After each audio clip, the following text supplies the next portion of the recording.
भस्त्रिका करने का सबसे सही तरीका क्या होता है, किन्हें भस्त्रिका नहीं करना चाहिए, भस्त्रिका करने के जबरदस्त फायदे क्या क्या होते हैं। तो अगर आप छात्र हैं तो वज्रासन की अवस्था में, और अगर आप शादीशुदा हैं तो आलती पालथी मार के सुखासन की अवस्था में बैठ जाए। भस्त्रिका के 3 चरण होते हैं, पहला मंद वेग, दूसरा मध्यम वेग, तीसरा दीर्घ वेग।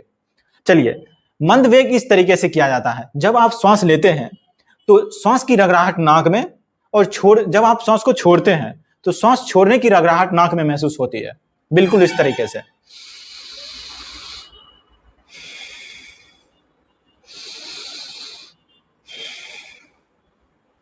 दूसरा है मध्यम वेग, जब आप श्वास लेते हैं तो श्वास की रगड़ाहट नाक में, और छोड़ते हैं तो श्वास की रगड़ाहट कंठ में, गले में महसूस होती है, बिल्कुल इस तरीके से।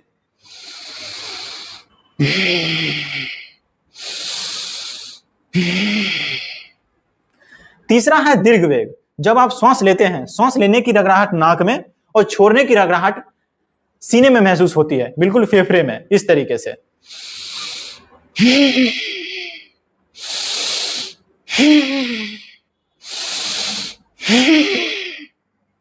भस्त्रिका करने के दौरान आप अपने पास एक गुनगुना पानी की बोतल जरूर रखें।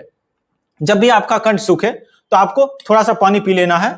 मंद वेग, मध्यम वेग और दीर्घ वेग। सबसे पहले आप 20 मंद वेग से भस्त्रिका करेंगे, 20 बार मंद वेग से भस्त्रिका करेंगे, फिर 2 मिनट आराम करेंगे, इसी तरीके से बैठे हुए रहेंगे, आराम करेंगे, फिर 20 बार मध्यम वेग से भस्त्रिका करेंगे और फिर 2 मिनट आराम करेंगे, और फिर 20 बार दीर्घ वेग से भस्त्रिका करेंगे। और दीर्घ वेग से भस्त्रिका 2 सेट होना चाहिए, 2 सेट, यानी 2 बार दीर्घ वेग से भस्त्रिका करेंगे, फिर मध्यम वेग और फिर मंद वेग। इसी तरीके से सभी के बीच 2-2 मिनट का आपको ब्रेक लेना है। तो अगर आप 2 सेट करते हैं तो बीच में 2 दीर्घ वेग का सेट होगा, और अगर आप 4 करते हैं तो बीच में 4 दीर्घ वेग का सेट होगा, बिल्कुल इसी तरीके से। तो अगर आप दीर्घ वेग लगाते लगाते, भस्त्रिका करते करते आपका गला सूखे तो आप गुनगुना पानी पी सकते हैं, लेकिन आप ठंडा पानी बिल्कुल नहीं पिए। अब जानते हैं भस्त्रिका करने से जबरदस्त फायदे क्या होते हैं। सबसे पहले तो आपके चेहरे पे चमक बढ़ जाएगी, उसके बाद हार्मोनल इनबैलेंस ये भी ठीक होना शुरू हो जाता है, फिर फेफड़ा इससे बहुत ज्यादा मजबूत हो जाता है, और आप में अगर ऊर्जा की कमी है तो वो भी बढ़ती है। किन्हें भस्त्रिका नहीं करना चाहिए?